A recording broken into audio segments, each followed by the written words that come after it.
जय हिंद दोस्तों। तो जैसा कि अब हम लोगों का बोर्ड एग्ज़ाम अब बहुत ही पास आ रहा है, अब तो हमें जी तोड़ मेहनत करनी होगी।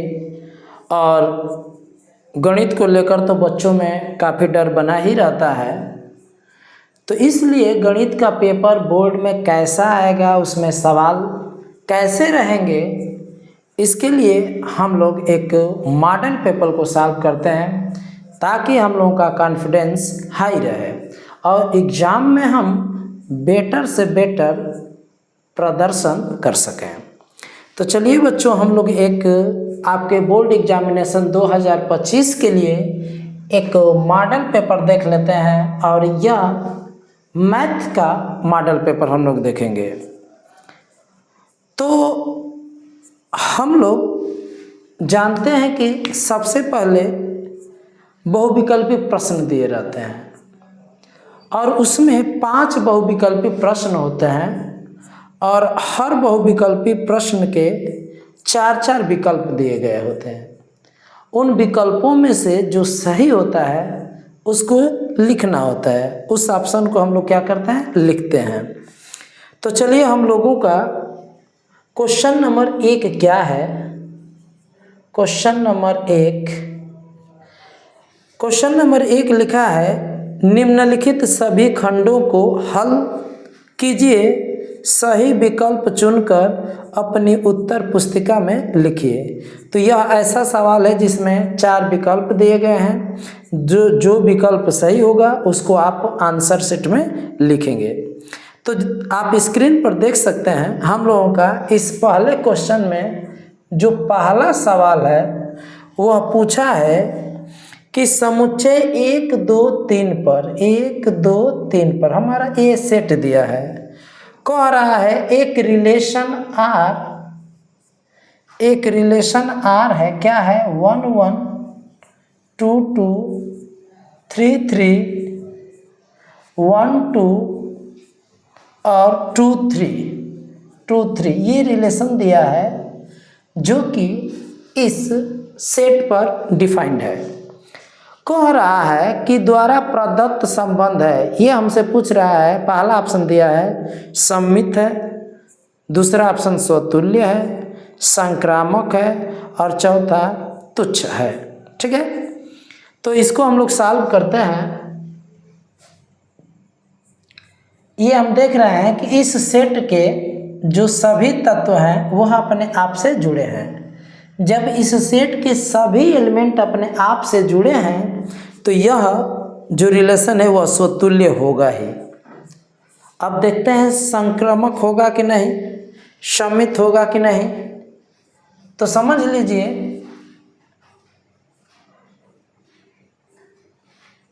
यदि 1 2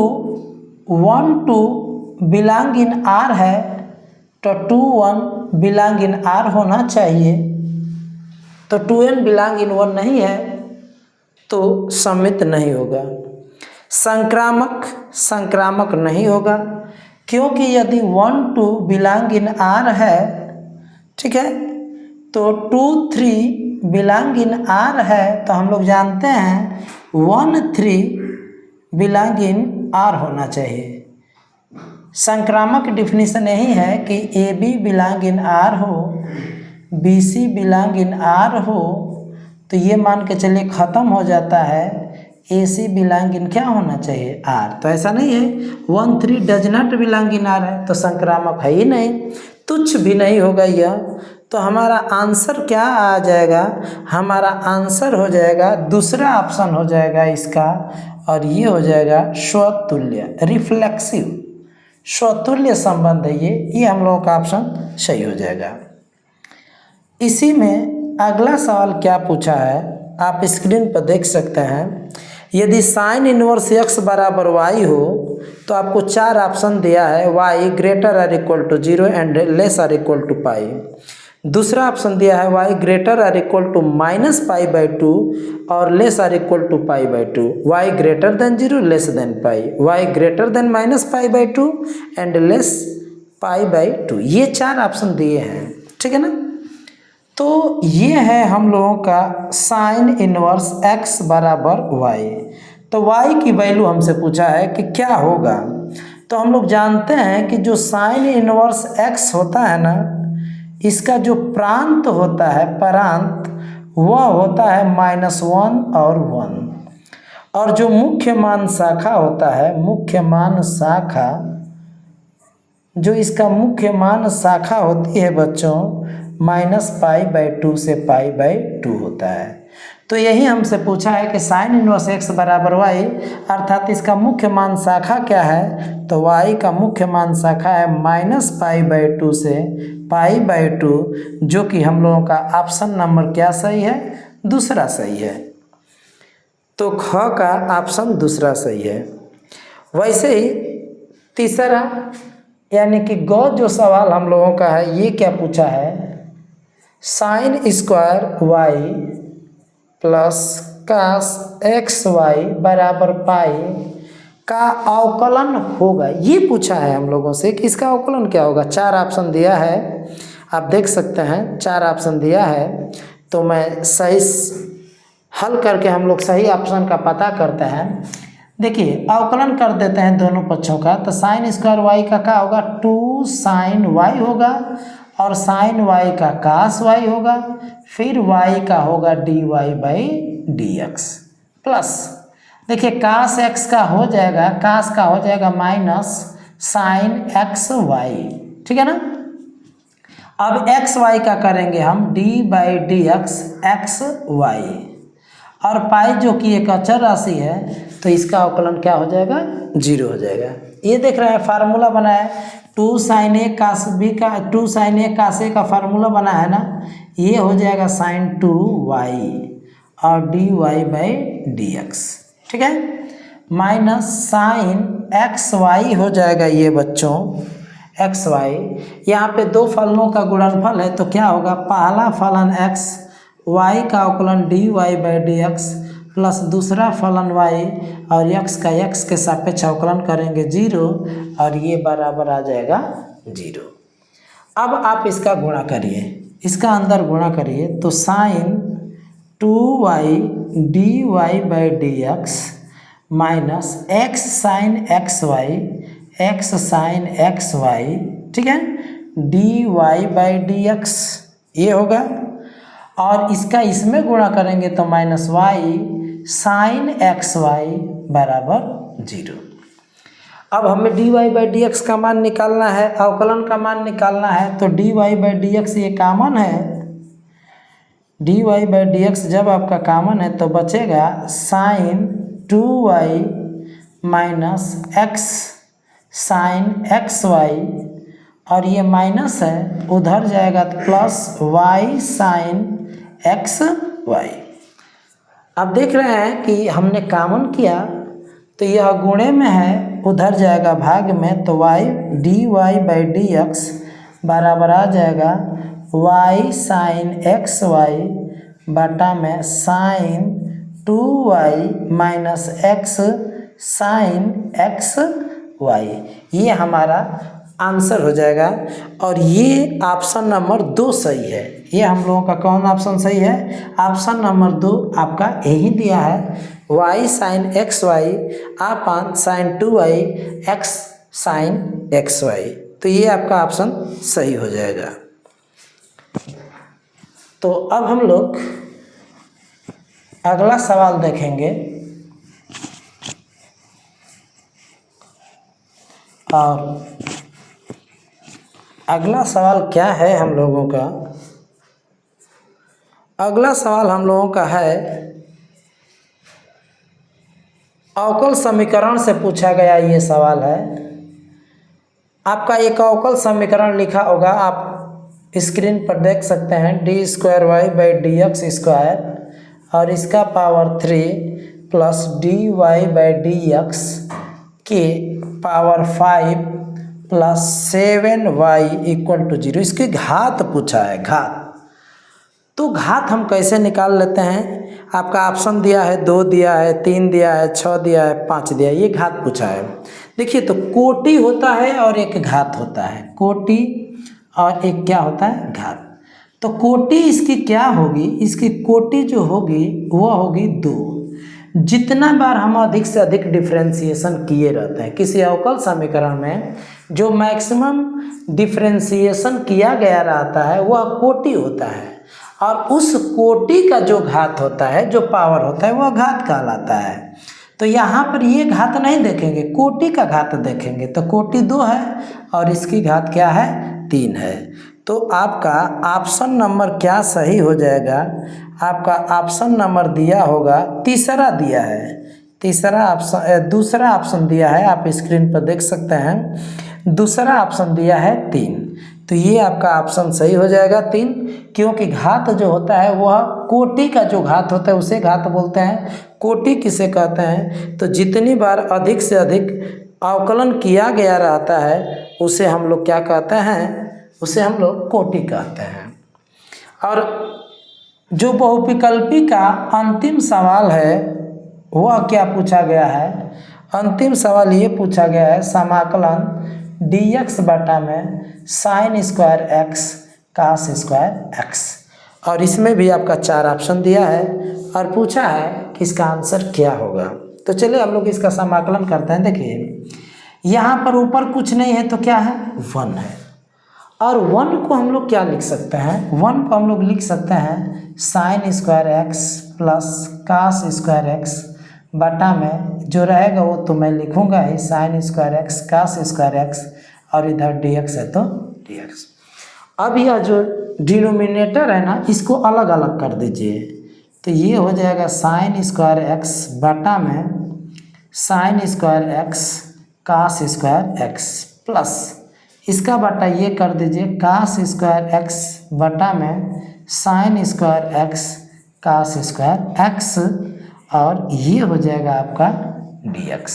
आप देख रहे हैं साइन स्क्वायर एक्स से साइन स्क्वायर खत्म, कास स्क्वायर एक्स से कास स्क्वायर एक्स खत्म हो जाएगा।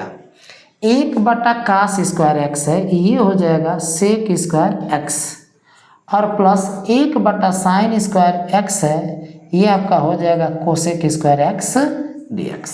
अब हमें समाकलन करना है, तो पता हुआ है हम लोगों को कि सेक स्क्वायर का समाकलन हम लोगों का क्या होता है, tan x होता है, ठीक है, क्योंकि tan का अवकलन क्या होता है, सेक स्क्वायर x, और कोसेक स्क्वायर का समाकलन होता है माइनस कॉट x, क्योंकि काट x का अवकलन माइनस कोसेक स्क्वायर x होता है।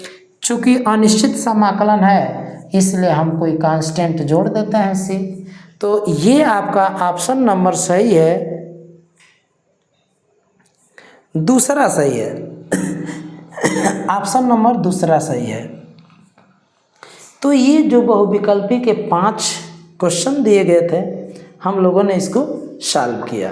तो अब हम लोग अगला क्वेश्चन करते हैं। क्वेश्चन नंबर 2 दिया है कि निम्नलिखित सभी खंडों को हल करिए, ठीक है ना। ये भी जो क्वेश्चन है वो 5 क्वेश्चन रहेंगे और आपके 1-1 नंबर के क्वेश्चन रहेंगे, यानी छोटे क्वेश्चन रहेंगे, ठीक है ना। तो दूसरा क्वेश्चन में जो पहला दिया है वह क्या दिया है आपसे, आप स्क्रीन पर देख सकते हैं। एक आपको फलन दिया है, ठीक है ना, एक f सच डेट r से r में एक फलन दिया है जहाँ fx बराबर है x स्क्वायर। कह रहा है कि सिद्ध कीजिए कि यह फलन न तो एकाएकी ही है और न ही आच्छादक है, ठीक है ना। तो हम लोग इसको दिखाते हैं कि यह न तो एकाएकी ही है न ही आच्छादक ही है, ठीक है ना। तो इसे हम लोग क्या बोलते हैं, परांत, और इसे सहपरांत। आज जो प्रतिबिंबों का सेट होगा वो हमको क्या कहा जाएगा, जहाँ जहाँ प्रतिबिंब पड़ते हैं वह कहा जाता है परिसर। तो चलिए हम लोग देखते हैं। पहला क्वेश्चन दिया है ये कि f r से r में एक फलन है और fx का मान x स्क्वायर के बराबर है। तो कह रहा है कि न ही एकाएकी और न ही आच्छादक है। तो समझ लीजिए बच्चों, हम लोग जानते हैं 1 - 1, ठीक है ना, ये बिलोंग इन R है, और 1 का स्क्वायर और -1 का स्क्वायर ये बराबर होते हैं, ठीक है ना। -1 का स्क्वायर करिए और 1 का स्क्वायर करिए, ये बराबर होगा। अब एक बात बताइए, यह किसकी वैल्यू है, इसके हिसाब से देखा जाए तो f-1 की वैल्यू है। ठीक है, यह किसकी वैल्यू है, f1 की वैल्यू है।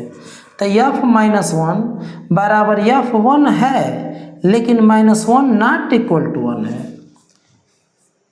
जो इमेज है वे बराबर नहीं है, जो एलिमेंट हैं ये एलिमेंट बराबर नहीं है, उनके जो उनका f(x) की वैल्यू है वो बराबर है और एलिमेंट बराबर नहीं है।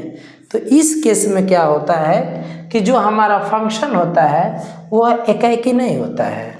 एकाएकी तब होता है जब एलिमेंट बराबर हो तो उनके इमेज बराबर हो। ठीक है, या इमेज बराबर हो तो एलिमेंट बराबर हो। यहाँ पर क्या है, इमेज तो बराबर है, दो एलिमेंटों का इमेज बराबर होने पर वे एलिमेंट बराबर नहीं है, तो ये फलन हमारा एकाएकी नहीं है। ठीक है ना। या फिर ऐसे भी हम दिखा सकते हैं, ऐसे भी हम कर सकते हैं। हम क्या करते हैं, x1 x2 belong in R लेते हैं, पारांत का 2 एलिमेंट लेते हैं। हमने पारांत का 2 एलिमेंट लिया। ठीक है ना। आप एग्जाम्पल द्वारा न प्रूफ करना चाहें तो ऐसे भी प्रूफ कर सकते हैं। x1 x2 पारांत का 2 एलिमेंट लेते हैं, मानते हैं, माना f(x1) बराबर f(x2), जो एलिमेंट है उनके इमेज को हम बराबर मानते हैं। अब इमेज मैंने बराबर माना तो f(x1) की वैल्यू क्या है, x1 स्क्वायर है, और f(x2) की वैल्यू क्या है, x2 स्क्वायर है। ठीक है ना। तो ये x1 बराबर इधर आ जाएगा तो √x2 का स्क्वायर आ जाएगा। अब यहाँ से x1 does not equal to x2 आ रहा है, कोई ज़रूरी नहीं है कि x1 जो है वह x2 के बराबर ही हो, क्योंकि x2 की वैल्यू ±(x2) दोनों आ सकता है। तो इसलिए बच्चों x1 बराबर x2 नहीं है, अतः f एकाएकी नहीं है, एकाएकी नहीं है। ठीक है। अब हम ये देख लेते हैं आच्छादक है कि नहीं। हमसे पूछा है कि यह एकाएकी नहीं है और न ही आच्छादक है, तो देखते हैं आच्छादक है कि नहीं।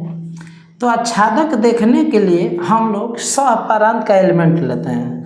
सहपारांत का एलिमेंट मैंने लिया -2। ये जो सहपारांत है बिलोंग इन R है, ही है, ये सहपारांत है।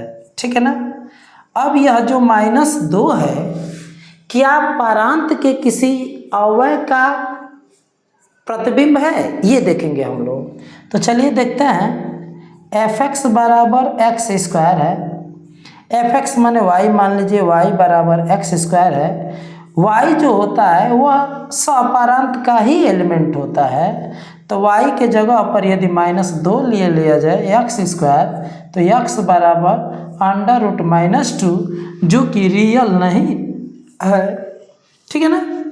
तो कहने का मतलब ये है कि जो -2 है, यानी कि जितने भी निगेटिव संख्याएं हैं, ठीक है ना, वह पारांत के किसी भी अवयव का प्रतिबिंब नहीं है, अर्थात -2 का पूर्व प्रतिबिंब पारांत में नहीं है। जब नहीं है तो यह हमारा फलन आच्छादक नहीं होगा, अतः f आच्छादक नहीं है, आच्छादक नहीं है। तो ये हमारा प्रूफ हो गया।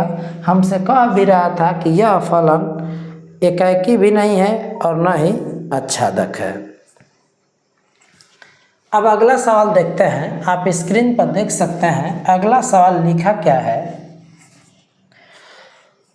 अगला सवाल है कि f(x) बराबर x स्क्वायर x बराबर 0 पर सतत है, ये दिया है। f(x) बराबर x स्क्वायर है और x बराबर 0 पर सतत कह रहा है। ठीक है ना। तो x बराबर 0 पर फलन का मान निकालेंगे, f(x) का मान निकालिए। तो क्या आ जाएगा, f(0) बराबर 0 का स्क्वायर माने 0। अब x बराबर 0 पर, ठीक है ना, f(x) कि सीमा का मान निकालते हैं, का मान। तो सीमा का मान क्या होगा, limit x tends to 0 fx, यानी limit x tends to 0 x square, यानी 0 का स्क्वायर, यानी कुल मिला के 0। तो आप देख सकते हैं x बराबर 0 पर, ठीक है ना, x बराबर 0 पर f0 का मान और limit x tends to 0 fx का मान ये बराबर है। जब बराबर है अतः x बराबर 0 पर fx क्या होगा, सतत होगा, कंटिन्यूअस होगा। क्योंकि सतत कब कोई फलन होता है, जब उसका लेफ्ट हैंड लिमिट या राइट हैंड लिमिट, यानी कि जो लिमिट है वह फलन के मान के बराबर होता है, तो वह जो फलन होता है वह आपका सतत होता है। अगला सवाल आप देख सकते हैं क्या पूछा है, समाकलन 1 से 2 dx बटा में x।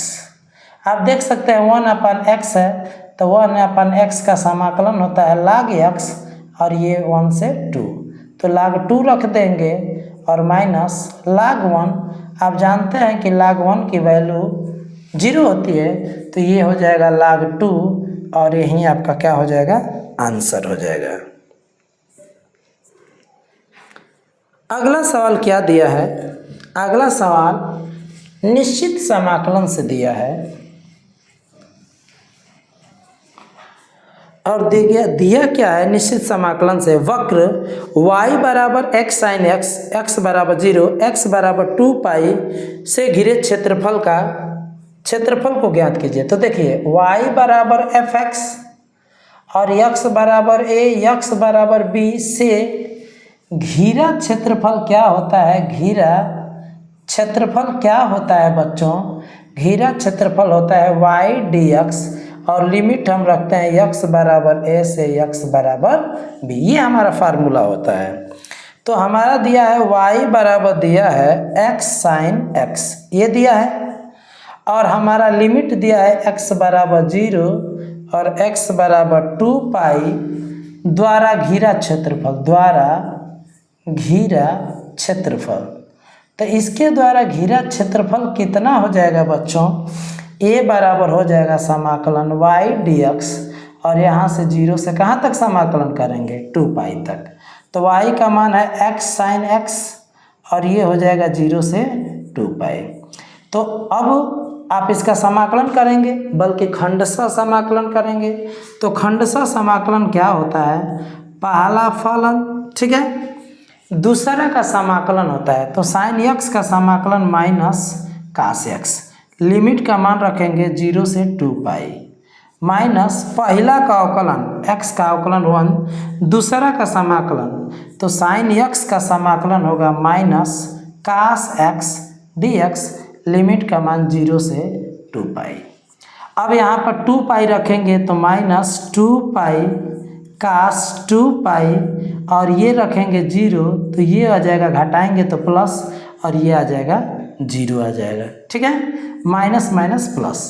यहाँ पर कास x है, तो कास x का ये माइनस माइनस प्लस हो गया, कास x का समाकलन क्या होगा, साइन x, और लिमिट का मान रखेंगे 0 से 2 पाई। तो ये हो गया माइनस 2 पाई कास 2 पाई, यानी कास 360, और कास 360 का मान होता है 1, प्लस यहाँ पर देखिए क्या आता है, साइन पहले 2 पाई रखेंगे और माइनस घटा देंगे तो साइन 0, ठीक है, साइन 2 पाई यानी 360 का भी मान क्या होता है, 0 ही होता है, और साइन 0 का मान 0 होता है, यानी ये आपका आंसर आ जा रहा है माइनस 2 पाई। तो ये आपका आंसर हो जाएगा, और यह आंसर आएगा माइनस 2 पाई, ठीक है ना। तो चूंकि क्षेत्रफल ऋणात्मक नहीं होता है, तो क्षेत्रफल आ जाएगा 2 पाई वर्ग इकाई, ये आपका आंसर हो जाएगा। जो क्षेत्रफल होता है, चाहे दूरी होती है, इसमें जो निगेटिव साइन होता है उसको हटा देते हैं, ठीक है। अंतिम सवाल क्या लिखा है, पहले का आई कैप जे कैप माइनस 2 के कैप दिक् को ज्याय पूछा है, ठीक है ना। तो जैसे मान लीजिए एक वेक्टर ये है एक्स आई कैप वाई जे कैप है और जेड के कैप है, तो इसका दिक् कोज्य यल बराबर क्या होता है, कास अल्फा बराबर एक्स बटा में under root x square y square plus क्या होता है जेड स्क्वायर। यह एक्स बराबर होता है। वैसे ही एल बराबर होता है, ऐसे ही एम बराबर क्या होता है कास बीटा, ठीक है, वाई बटा में under root x square plus y square plus z square. और वैसे ही एन बराबर होता है क्या, कास गामा बराबर क्या होता है जेड बटा में under root x square plus y square plus z square. यह होता है कास गामा। और एल एम एन आपकी दिक् कोज्याएं होती हैं, ठीक है ना। तो दिए गए वेक्टर की दिक् कोज्याएं, ये आपका अंग सवाल है, दिए गए वेक्टर की दिक् कोज्याएं, दिए गए वेक्टर की दिक् कोज्याएं क्या हो जाएगा, यल बराबर यानी कास अल्फा बराबर एक्स के जगह पर हमारा 1 है, वाई के जगह पर भी क्या है 1 है, तो 1 upon under root x square plus y square plus -2 का स्क्वायर। तो 1 अपान ये 2 दूना के 4, 1 5 1 6 अंडर रूट 6, ये एल का मान हो जाएगा। तो एम बराबर क्या हो जाएगा कास बीटा, तो ये भी 1 upon under root 1 square plus 1 square plus -2 का स्क्वायर, ये भी आ जाएगा 1 अपान अंडर रूट 6। और एन बराबर यानी कास गामा बराबर का आ जाएगा, इस फार्मूले पर रखेंगे तो जेड का मान क्या है -2 है और बटा में अंडर रूट 1 का स्क्वायर -2 का स्क्वायर, तो ये आ जाएगा -2 और बटा में √6। तो हम लोगों का जो क्वेश्चन नंबर 2 था उसमें 5 छोटे छोटे सवाल दिए गए थे और ये अंतिम सवाल है। इसमें पूछा गया था दिक् कोज्याएं क्या होता है, तो दिक् कोज्याओं का ये फार्मूला होता है, आपको बिल्कुल याद होना चाहिए। तो आप किसी भी वेक्टर का, सदिश का, रेखा का दिक् कोज्या आप क्या कर सकते हैं, आराम से निकाल सकते हैं। तो ये हम लोगों के मॉडल पेपर का पहला भाग है जिसमें हम लोगों ने बहुविकल्पी प्रश्न और जो बहुत छोटे अति लघुतरी टाइप के क्वेश्चन होते हैं उनको सॉल्व किया। तो ये वीडियो मुझे आशा नहीं बल्कि विश्वास है कि आपको बहुत ज़्यादा पसंद आया होगा। तो आप इस वीडियो को अपने दोस्तों में ज़्यादा से ज़्यादा लाइक करें, शेयर करें, कमेंट करें, ठीक है ना, ताकि इसका फ़ायदा आपके दोस्तों को भी पहुंच सकें और वे बोर्ड एग्ज़ाम में एक बेटर प्रदर्शन कर सकें। तो जय हिंद, जय भारत।